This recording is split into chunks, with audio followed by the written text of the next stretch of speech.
Other than that, I just wanted to bring up a couple of shows that I'm watching. I don't think we talked about this on the previous week, but Trav had recommended this show on Netflix called Evil that has Michael Coulter in it.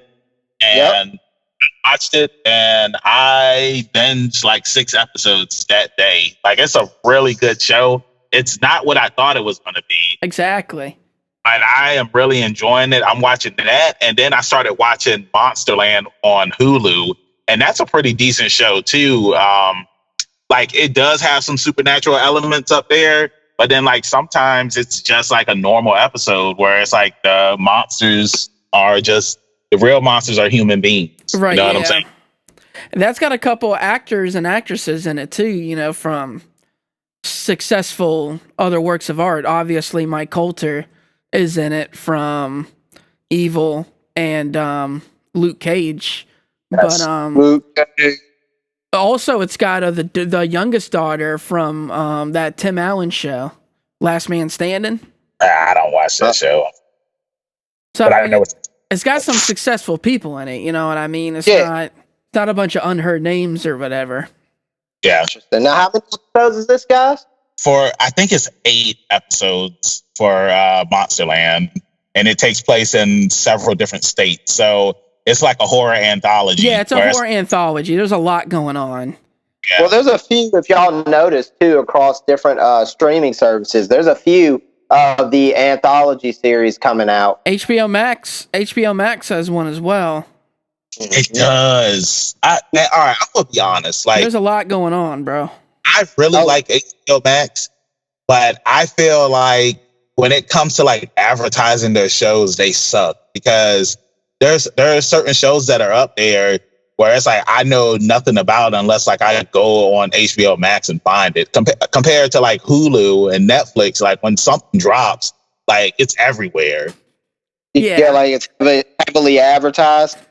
Yeah. I think HBO is just, they're kind of like Pepsi. Even though Pepsi advertises, it's like, do you need to? Because they're just expecting you to have the app and see what's on it. Yeah, it's kind of like HBO Max is kind of like a club. It's like if you're in the know, you're in the know. I get what you're saying. Kind of like, deal.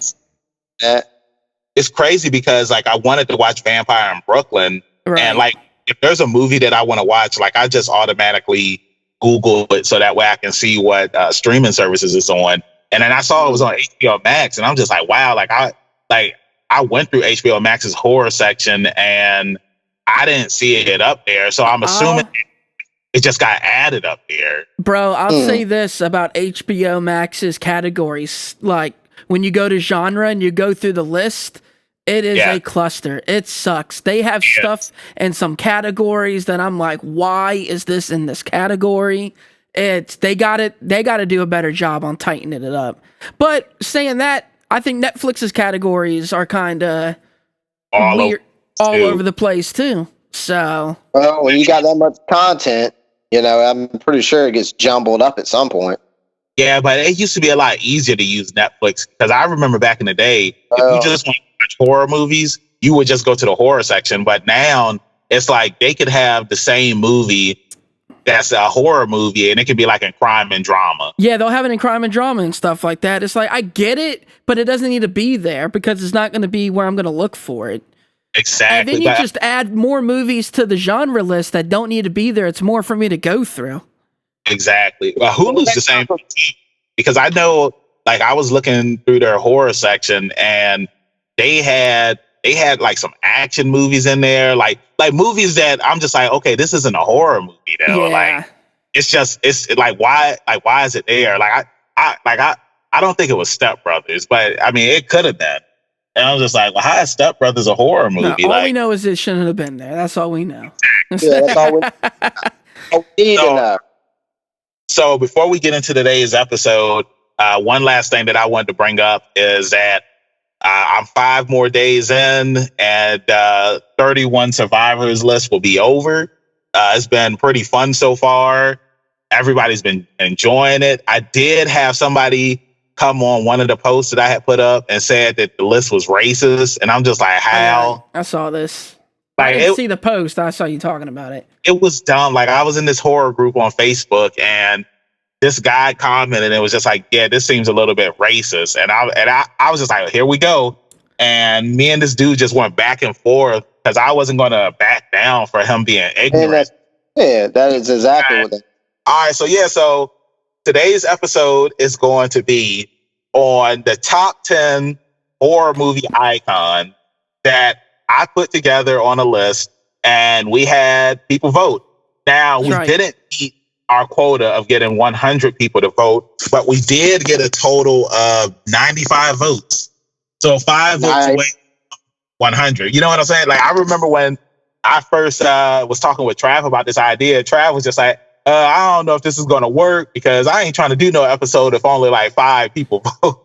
I mean, it's hard, when you got the top vote received 3 votes, and it's like, well, is that really a poll? I told him it needs to be Family Feud. We asked a group of 100 people. Yeah.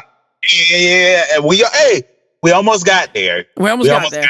I'll take it. Oh, yeah, it's close, man. And on top of that, hold on. This literally was a random poll that was just merely mentioned on Facebook with a random link. This isn't we didn't set up no legit thing for a poll. So 95 people to poll in off of random poll link of go and vote is pretty legit to me. Me too. I think 95 votes is significant, bro. For just something you threw together and say, hey, let's see what we can get. Yeah, exactly. So